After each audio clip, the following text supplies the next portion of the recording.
Sa isang tahimik na subdivision, si Clara ay nag-iisa sa kanilang bahay habang bumubuhos ang ulan sa kanilang bubungan. Katatapos lang ng trabaho, kaya't nagpasya siyang mag-relax sa sofa, may hawak na tasa ng mainit na kape at ini-scroll ang social media. Sa gitna ng katahimikan, may narinig siyang mahina ngunit malinaw na kaluskos mula sa itaas, sa kwarto ng kanyang namayapang lola. Kasabay din ng buhos ng malakas na ulan ay nawalan din ng kuryente kaya nabalot ng dilim ang paligid. Nakakapangilabot ang dilim ngunit hindi niya ito pinansin noong una. Marahil, ihip lang ng hangin, wika niya. Ngunit nang maulit ito, mas malakas, tila may humihila ng mabigat na bagay, binalot ng kilabot ang kanyang katawan. Tumayo siya at dahan-dahang umakyat ng hagdan. Bit-bit ang flashlight ng kanyang telepono.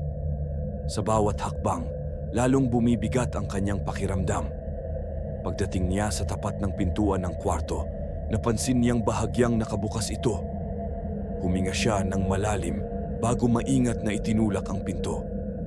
Ang kwartong iyon ay matagal nang hindi nagagalaw. Amoy ang halimuyak ng lumang kahoy at alikabok. Pero sa gitna ng kwarto, nakita niya ang isang lumang aparador, ang paboritong taguan ng kanyang lola para sa mga mahahalagang gamit. Sa kanyang pagkagulat, ang pintuan ng aparador ay bahagyang nakabukas. Lumapit siya, nanginginig ang kamay habang hawak ang flashlight. Sa sandaling sinilip niya ang loob, nagulat siya nang may isang itim na saplot na nahulog mula sa itaas. Ngunit ang mas nakakakilabot ay ang sumunod niyang nakita, isang piraso ng papel na nakatusok sa isang lumang kutsilyo. Nakasulat doon ang mga salitang, "Alam kong alam mo." Nanlamig si Clara. Biglang binalot ng mga alaala ang kanyang isipan. Naalala niya ang huling gabi ng kanyang lola, ang gabing nagkaroon sila ng matinding pagtatalo. Naiinis noon si Clara dahil sa panghihimasok ng matanda sa desisyon niyang ibenta ang bahay. Gusto niyang magsimula ng bagong buhay sa ibang lugar. Pero nagbanta ang lola niya na ipapaalam sa pamilya ang isang lihim na matagal nang ibinabaon ni Clara. Ang ilegal na bentahan ng lupa na ginamit niya para makabayad sa utang. "Hindi mo pwedeng gawin to, Clara." Sigaw ng lola noon, hawak ang isang lumang notebook na naglalaman ng ebidensya. Sa galit at takot, natulak niya ang matanda. Nahulog ito sa hagdanan at hindi na nakabangon pa. Naputol ang kanyang pag-iisip nang biglang maramdaman niyang may malamig na hangin na dumaan sa kanyang batok. Nang lingunin niya ang paligid, nakita niya sa salamin ng aparador ang refleksyon ng isang matandang babae. Nakangiti ngunit may dugo sa noo. Tumakbo siya pababa, ngunit pagdating niya sa pinto ng bahay, nakasara ito. Nang bumaling siya pabalik, naroon na ang refleksyon ng kanyang lola sa bintana. Binibigkas ang mga salitang, "Oras mo na!" Nagpupumiglas si Clara, pilit binubuksan ang pintuan habang tumitindi ang kanyang kaba. Bigla niyang naramdaman ang mabigat na kamay na humawak sa kanyang balikat. Napalingon siya at nakita niyang si Lola nakatayo na sa likod niya, hawak ang lumang notebook. Hindi niya napigilan ang pagsigaw.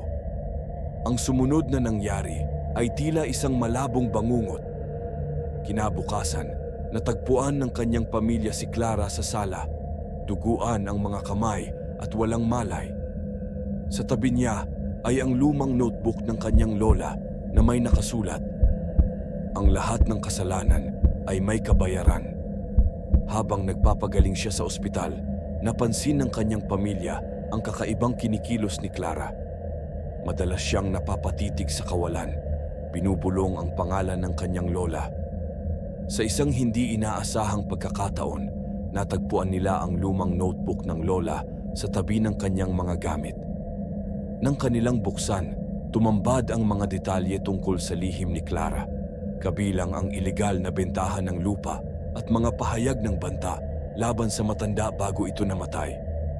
Ikinagulat ng pamilya ang mga natuklasan kaya't iniulat nila ito sa mga awtoridad.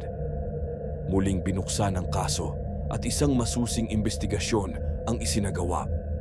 Sa tulong ng mga ebidensyang nakuha mula sa notebook at muling pagsusuri sa bangkay ng lola, nalaman na ang pagkamatay nito ay resulta ng matinding pagtulak sa hagdan.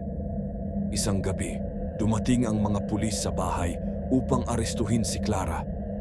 Halos hindi siya lumaban, ngunit umiiyak siyang paulit-ulit na sinasabi, "Hindi ko sinasadya, siya ang nagsimula nito."